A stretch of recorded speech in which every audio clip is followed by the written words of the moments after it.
अस्सलामुअलैकुम। उम्मीद करता हूँ आप सब लोग खैरियत से होंगे। आज का जो हमारा टॉपिक है वो है what are pending orders. Pending orders क्या आते हैं, पेंडिंग ऑर्डर्स हम लगाते किस तरह हैं और पेंडिंग ऑर्डर्स लगाए कहाँ कहाँ पे जाते हैं। हम चार्ट पे चले जाते हैं। ये हमारे पास करेंसी पेयर्स हैं। हम कोई भी एक पेयर्स जो है वो ओपन कर लेते हैं। फॉर एग्जांपल मैं यहाँ पे एक गोल्ड का जो है वो चार्ट ओपन कर लेता हूँ। बेसिकली हमारे पास दो तरह के जो ऑर्डर्स होते हैं, एक होता है इंस्टेंट ऑर्डर्स, दूसरे होते हैं पेंडिंग ऑर्डर्स। इंस्टेंट ऑर्डर्स ऐसे ऑर्डर्स होते हैं जो कि हम करंट पोजीशन पे मार्केट पे लगा देते हैं। फॉर एग्जांपल अभी मार्केट 2735-34 पे घूम रही है, तो मैं ऐसे ही मैनुअली यहाँ से बाय लगा दूँ या सेल लगा दूँ, तो ये मेरे पास क्या हो जाएगा, इंस्टेंट ऑर्डर्स हो जाते हैं। लेकिन पेंडिंग ऑर्डर्स क्या आते हैं, पेंडिंग ऑर्डर्स वो होते हैं जिन पॉइंट्स पे अभी मार्केट मूव नहीं करी होती, हम उन पॉइंट्स पे मार्केट पे जाके जो कि ऑर्डर प्लेस करना चाहते होते हैं, तो वो हमारे पास जो ऑर्डर्स होते हैं वो हमारे पास पेंडिंग ऑर्डर्स होते हैं। अब पेंडिंग ऑर्डर्स हम लगाते कैसे हैं, हम कोई भी एक चार्ट ओपन करते हैं, हम क्या करते हैं, न्यू ऑर्डर्स पे जाते हैं। अब न्यू ऑर्डर्स पे अगर आप लोग देखें तो यहाँ पे हमारे पास एक आ रहा है इंस्टेंट एग्जीक्यूशन, यानी कि मैनुअली यहाँ पे अगर हम क्लिक कर देंगे बाई या सेल, तो ये हमारे पास इंस्टेंटली कोई भी ट्रेड लग जाएगी। लेकिन हम लोग क्या करना चाह रहे हैं, हम लोग पेंडिंग ऑर्डर्स लगाना चाह रहे हैं। तो मैं क्या करूँगा, इंस्टेंट एग्जीक्यूशन पे जाके क्लिक कर दूंगा। जैसे ही मैं इंस्टेंट एग्जीक्यूशन पे क्लिक करूँगा, आप लोग देखेंगे तो मेरे पास यहाँ पे जो है ना वो डिफरेंट ऑप्शंस आ गए हैं। अगर आप लोग देखें तो मेरे पास आ गए हैं buy limit, sell limit, buy stop, sell stop. Basically इन सब को हम पेंडिंग ऑर्डर्स का नाम देते हैं। फर्स्ट ऑफ ऑल हम फर्स्ट वन जो हमारे पास है वो है बाय लिमिट। हम उसकी बात कर लेते हैं कि बाय लिमिट कैसे लगाते हैं। मैं बाय लिमिट पे क्या करता हूँ, क्लिक करता हूँ। आप लोग यहाँ पे देखें तो बाय लिमिट जो है वो सिलेक्ट हो गई है। अब मैंने इसको पुट कैसे करना है, अब पुट करने के लिए आप लोग देखें तो करंट जो हमारे पास प्राइस चल रही है ना गोल्ड की, वो चल रही है ऑलमोस्ट 2736 के करीब। अब जो मेरी बाय की लिमिट लगेगी, वो बाय की लिमिट लगेगी 2732-2733 पे। और वो कैसे लगेगी, मैं चार्ट पे देखूंगा कि मुझे लग रहा है कि मार्केट जो है वो नीचे आ सकती है मजीद। तो चार्ट को देखते हुए मुझे लग रहा है कि मार्केट 2730 या 2732 तक आ जाएगी। तो अभी मार्केट 2736 पे है, तो मुझे लग रहा है कि मार्केट जो है ना वो 2730 या 32 तक आ जानी है, क्योंकि मैंने चार्ट को रीड आउट किया है। तो चार्ट को रीड आउट करते हुए मैं क्या करूंगा, यहाँ पे प्राइस की जगह प्राइस लगा दूंगा 2730। ठीक है, तो ये मेरे पास क्या हो जाएगा, बाय लिमिट का एक ऑर्डर जो है ना वो प्लेस हो जाएगा। और हमें पता है हम बाय की ट्रेड लगा रहे हैं, तो उसका एसएल नीचे लगेगा। फॉर एग्जांपल मैं ऐसा रख देता हूँ 2728। और टीपी में जो है हमें पता है ऊपर जाएगी तो मार्केट प्रॉफिट होगा, तो मैं टीपी रख देता हूँ 2735। तो ये मेरा जो ऑर्डर हो जाएगा वो क्या हो जाएगा, प्लेस हो जाएगा। अगर आप लोग देखें तो यहाँ पे आप लोग देख सकते हैं ऑर्डर्स में आप लोग बाय लिमिट लग गई है। जैसे ही मार्केट 2730 पे आएगी तो ये मेरी ट्रेड ऑटोमेटिकली क्या हो जाएगी, एक्टिव हो जाएगी। अब इसी तरह क्या करना है, हमने सेल स्टॉप, सेल लिमिट लगानी है। तो सेल लिमिट भी लगाने के लिए मैं क्या करूँगा, कोर्स पे जाऊँगा, कोई चार्ट ओपन कर लेता हूँ, न्यू ऑर्डर्स पे जाता हूँ, इंस्टेंट एग्जीक्यूशन पे क्लिक करता हूँ।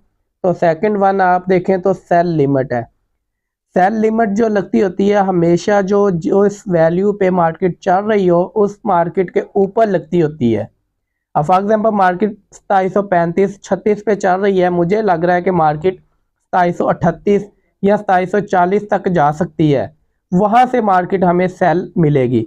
तो मैं क्या करूंगा, यहाँ से 2740 की सेल लिमिट लगा देता हूँ।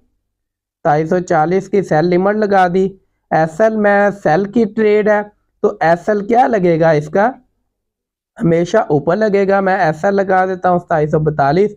और टीपी नीचे लगेगी, तो मैं टीपी रख देता हूँ 2730। इस तरह मैं ये ऑर्डर्स क्या कर देता हूँ, प्लेस कर देता हूँ। आप लोग देखें तो ये मेरे पास दोनों ऑर्डर्स जो है वो प्लेस हो गए। अभी मार्केट अगर हम देखें तो 2736 के करीब घूम रही है। अब जैसे ही मार्केट 2730 पे जाएगी तो मेरी बाई की ट्रेड एक्टिव हो जाएगी, और जैसे ही मार्केट 2740 पे जाएगी वहां पे जाके मेरी सेल की ट्रेड जो है वो एक्टिव हो जाएगी। अब फॉर एग्जाम्पल इनको जो है ना वो हम खत्म कर देते हैं ऑर्डर्स को फिलहाल। अब हम हमारे पास जो नेक्स्ट ऑर्डर्स हैं वो है सेल स्टॉप और बाय स्टॉप। हम फिर ऑर्डर्स पे जाते हैं, कोई भी एक पेयर्स गोल्ड का ओपन कर लेते हैं, न्यू ऑर्डर्स पे जाते हैं, इंस्टेंट एग्जीक्यूशन पे क्लिक करते हैं, तो हमारे पास जो अगला पेयर है वो है बाय स्टॉप।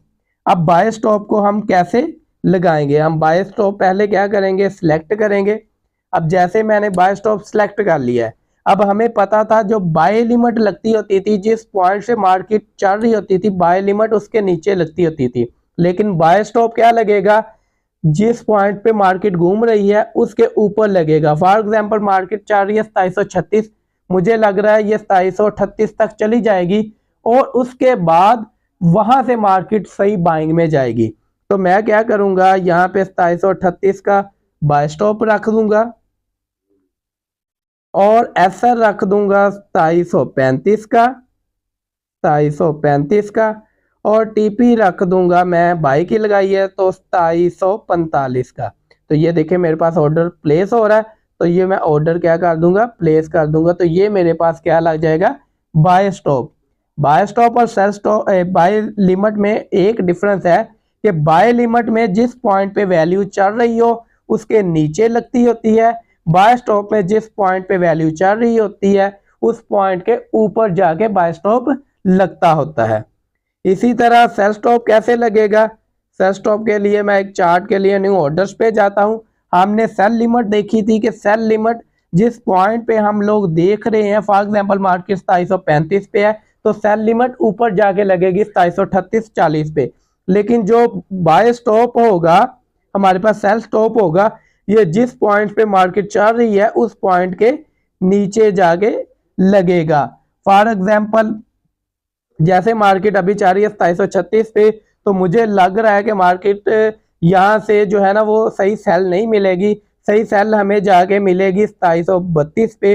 तो मैं सेल स्टॉप के लिए 2732 रख देता हूँ, 2732 की मैं वैल्यू पुट कर देता हूँ, और एसआर मैं रख देता हूँ 2734, और जो टीपी रख देता हूँ वो 2725 की रख देता हूँ। अच्छा सॉरी, ये हमारे पास प्लेस इस वजह से नहीं हो रहा क्योंकि 2700 की जगह यहाँ पे 3700 सिलेक्ट हो गया है। यहाँ पे मैं क्या करूँगा, 2700 सिलेक्ट करूँगा तो आप लोग देखें प्लेस का ऑप्शन आ गया है, लेकिन जैसे मैं अगेन 3700 का आ रहा हूँ तो मेरे पास प्लेस का ऑप्शन नहीं आ रहा। इसका मतलब है कि मैं ऑर्डर सही प्लेस नहीं कर रहा था। तो यहाँ पे मैं क्या करूँगा, 2700 लिखना था, 2732 लिखूंगा तो ऑर्डर प्लेस का ऑप्शन आ गया, तो मैं ये प्लेस कर दूंगा। तो आप लोग देखें तो हमारे पास इस तरह बाय स्टॉप और सेल स्टॉप भी लग गए हैं। होप सो आप लोगों को ये पेंडिंग ऑर्डर्स क्लियर हो गए होंगे। ये पेंडिंग ऑर्डर्स हमें मार्केट में बहुत ज़्यादा काम आते हैं। मोस्टली मार्केट उस पॉइंट पे नहीं चल रही होती, लेकिन हम लोग जो है वो चार्ट ड्रा कर लेते हैं कि मार्केट इस पॉइंट पे आके सही हमारे पास बाय बनेगी या सेल बनेगी, तो हम उस हिसाब से यहाँ पे मार्केट में buy stop, sell stop, buy limit और सेल लिमिट का यूज कर लेते हैं। अगर आप लोग हमारी वीडियोस को लाइक करते हैं तो हमारे चैनल को सब्सक्राइब कर दें ताकि आने वाली वीडियोस आप लोगों को मिलती रहें। जज़ाकल्लाह।